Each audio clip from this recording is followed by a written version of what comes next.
Action Comics issue 1025 heads to the past and to another place where Leone is met by a rain-soaked Dr. Glory, assuming they won't use each other's names until they know each other better. Leone asks how it works, learning from Glory as she dries herself off that Leone is to pay her the money they discuss through their lawyers, and then they can get her out of there by Friday night. Leone is impressed with the pace the woman works, learning this is the only time she can get away with it. Leone learns that the woman has done this 7 times before with no complaints, but Leone knows she's not really in a position to hear complaints thanks to her line of work, but Glory tells her that if she's worried about customer satisfaction, she doesn't need to be, since Glory is joining Leone this time and making Leone her last customer. Leone says that she doesn't need a partner, just wanting a ticket out of there, but Glory says that she needs a start over like Leone surely does, reassuring her that the minute they get to where they are going, they will go their separate ways. Leone thinks that she should get a discount for this, but Glory laughs it off as their meeting is interrupted by the crime syndicate battling drones outside the diner, prompting Leone to tell Glory that she needs to get off of Earth 3. In the present, the Superman family continue to scout the city for Red Cloud and Leone as Clark speed types out a report for Lois to give to Perry and publish, saying if the planet and Perry cannot publish the story because of what's happening, then she is to send it to Lana Lang at the Daily Star. He wants it to make it clear that he's writing this story as Clark Kent and Superman, as he writes the report about Fire Chief Melanie Moore being murdered by Red Cloud and Marisol Leone. The report details the Superman family's mission to track down the Whisper and how, while the heroes were busy with the rise of Leviathan and Lex Luthor and the Legion of Doom, the Invisible Mafia ran the city ragged, leading to the FBI raiding the Daily Planet. Clark knows the Invisible Mafia ends tonight as the family arrive at the abandoned building, which thanks to Brainiac 5 scanning they find isn't rigged with explosives or kryptonite, allowing Superman to rip into the place, finding the Invisible Mafia's main headquarters. Connor notes that it looks rather cleaned out as Brainiac wants Supergirl to take a picture of him with the green car inside the base. John Memo tells his father that Red Cloud didn't murder those people because of him, something Clark knows, but John knows that while he says that, it doesn't look like he knows that, especially since the boy can tell how fast his father's heart is beating. Kara reminds Clark that it was him who told her that even Superman can't be everywhere at once, as Dr. Glory meanwhile races to the abandoned Star Labs Center, accessing the building only to find that Red Cloud is waiting for her. Robinson says they need to hurry, telling the woman to get to work as she cleans up all of the guards she killed in the building.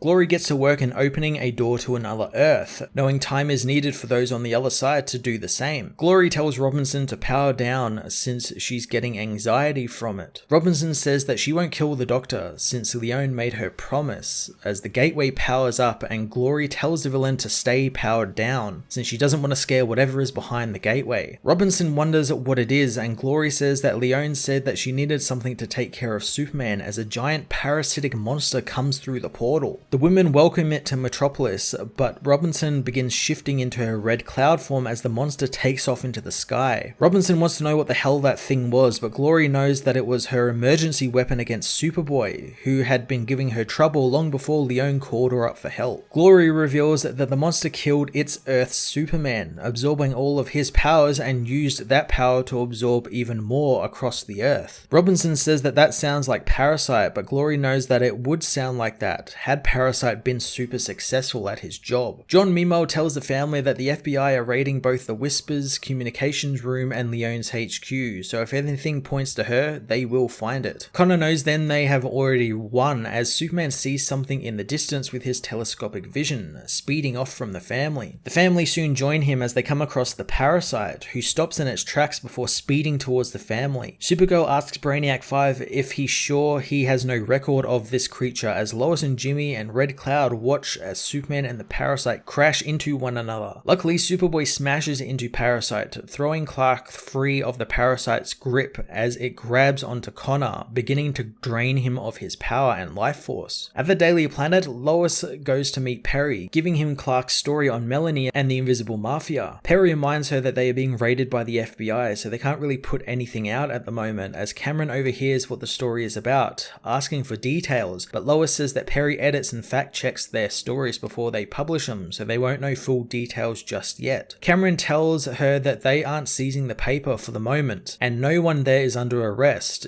It's just that the planet is under federal investigation. Lois says that it was the paper that launched the investigation, so shouldn't they be allowed to continue its public service? And Chase knows that's lawyer talk, as Jimmy asks how much the paper costs if one would want to buy it. The agent doesn't know, asking the boy who he is, as Jimmy asks if one would need to buy the entire building or just the paper. As Perry questions Cameron's assumptions that the paper makes a profit, Leone arrives with her own lawyer, saying she is there to cooperate. Leone accuses Lois of stealing everything from her and making up facts and printing them without authorization, and she can prove it. She can also prove that Lois Lane isn't from this Earth and is one from another Earth in the multiverse. Leone wants Lois detained so she can explain everything when suddenly John smashes into the building, telling everyone to hide as the parasite continues to drain Superboy, slowly killing him as Superman knows they can't hit the parasite or he will take their powers. Red Cloud watches on, knowing that it's really finally happening as Superboy is completely drained of his life force, thrown to the ground as Leone tells Lois that the Daily Planet and this Earth is her house. Action Comics issue 1025 added some really great backstory to Marisol Leone and Dr. Glory as the House of Kent takes some interesting turns. I really enjoyed the revelation that Glory and Leone are actually from Earth 3, since again it gives some great reasons as to why both these women kind of came out of nowhere, and makes Glory's role at Star Labs and her confrontations with Superboy and how she had access to other Earths and other dimensions make sense. Leone's plan to try and convince the FBI Lois isn't from this Earth is also rather interesting and fun, and again I really like how it kind of feeds into all of the super family stuff, like the recent Lois solo series which saw her writing a book on the multiverse and explaining how the multiverse works, and again it's all sort of connected to this whole run that Bendis has been doing. The Other Earth Parasite is really quite a cool new temporary villain, and the ending with Superboy either being killed or having his entire power drained was a great cliffhanger. I'm going to give this issue an 8.5 out of 10.